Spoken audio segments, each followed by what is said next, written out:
All right. All right. So the saga continues. You receive this subpoena from the state attorney's office today, asking for communications. Your reaction when you receive those documents? Sure, it's not a surprise that as much as the media has covered this text message thread between me and the former or the current JEA board member. So when those words are put out there that I've already owned up to and saying that it was just kind of passive language and saying that it was a favor, the state attorney has the obligation to look into that and see if there really was some kind of actual favor, transactional favor, which of course there wasn't.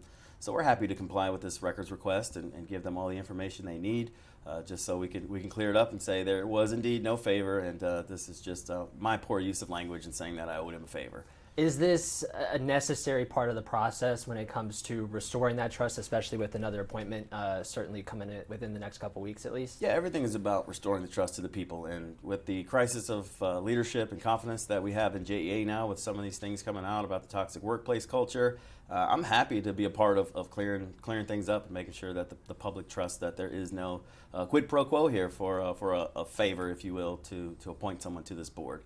So I've got the request. I'm going to honor it. I'm going to go through, give them all the text messages they want between me and Mr. Adams and some other people listed in there, which would be Mr. Martinez, Ms. Cavey, and Mr. Wilson. Yeah, obviously this all focuses on that word of a favor. Mm-hmm. Why is this an important step of the process towards just making sure that this is all above board and everything's good to go with these next appointments? Yeah, that's what it comes down to. I still have someone to appoint to that board, so I don't want additional scrutiny put on that person, because whoever it is going to be someone that wants to serve the public. So we want to put a good person on there that wants to serve the public. And again, going back to the crisis of confidence that we have at JEA right now, we need a good person in there. And I don't want that to come under any scrutiny or think that there's some favors owed. So I am happy to comply with this records request and give the state attorney's office what they need, and it'll all come out. Does this request from the state attorney's office adjust your timeline of that appointment? Are you going to wait for the conclusion to come out from this, or are you still kind of looking at your options at this point? We're still going to march ahead and do the work for the city and do everything that we're obligated to do for the people that elected us here and myself. So we're going to continue to look at the process on what's going on at JEA. Still trying to get in contact with their current board chair and see what his decision and what he's looking to do, and still looking at if we need to do a special investigative committee, then we'll do that, because the people deserve answers. I'm giving my answers, and I hope that they can do the same. To the people that stepped up for public comment last night, asking their questions on every aspect of this JEA controversy, what do you hope that this request from the state attorney's office hopefully gives them in regards to that side of the conversation? It just would give them the truth that there is no favor and there is no quid pro quo. So having the state attorney clear that and clear my name and Mr. Martinez's name, I think that's a win for everyone, so they know and they can trust that these kind of backdoor deals that people think are happening are not really happening. This is just city business, me trying to put a good person on the board, again, using the wrong language and saying that it was a favor in a passive sense. So we'll get it all cleared up, and we'll comply with all the records requests. We talked about it yesterday, just asking it again. The favor you referenced in that text message, what was it? Well, it's not a favor. It's just the language of there's a good person wanting to do service, and he asked me, years back, hey, if there's any time where a seat came open that I could lend my expertise and continue to serve the city, then I would love to be able to participate in that. This came up. I was like, hey, this could be a good place for you to serve. So that's the gist of it. You referenced that there was no quid pro quo. Do you see why people might ask questions about that wording and that phrasing when it comes to an appointment, especially at JEA? Yeah, I mean, I'm the first millennial to ever be the council president, so I talk a little different and have more of a casual, laid-back, collegial tone to my conversations. So people that don't understand me and my personality, they might see the word favor and really think there's something there. But unfortunately, I use that in a way that I shouldn't have and put it in a text message. And we're going to clear it up, making sure that the state attorney has all the evidence they need that in this records request that there is no real favor here. Favors have no place in government and no place in appointments?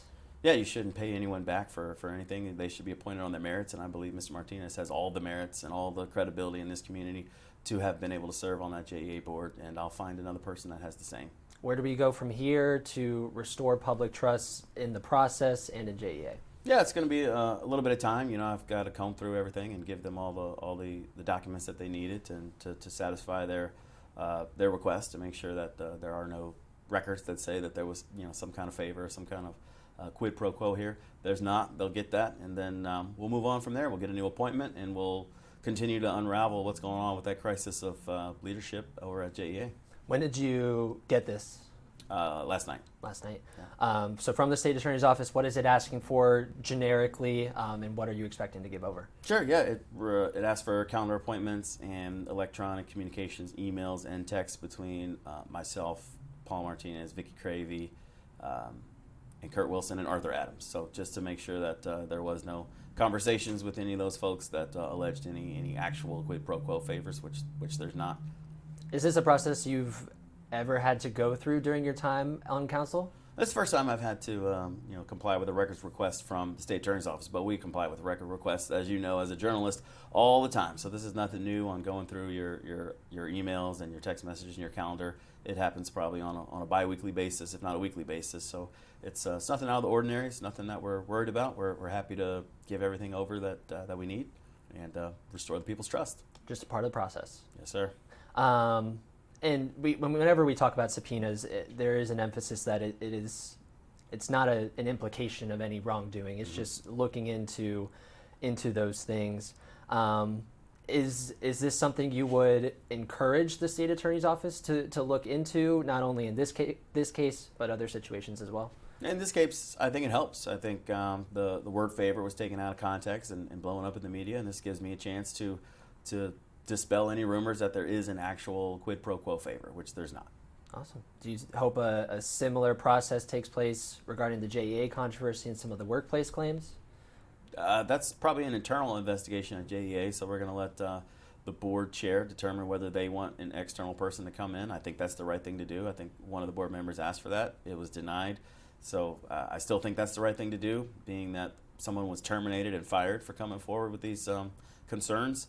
So I think if I worked at JEA and I had these similar concerns, I'd probably be scared to come forward. So I think an outside entity coming in and doing some 360 feedback with some of the employees over there would be a benefit. And I hope that their board would take that seriously. And if not, the council might have to step in. There you go. Anything I missed? Anything else you'd like to add when it comes to JEA or the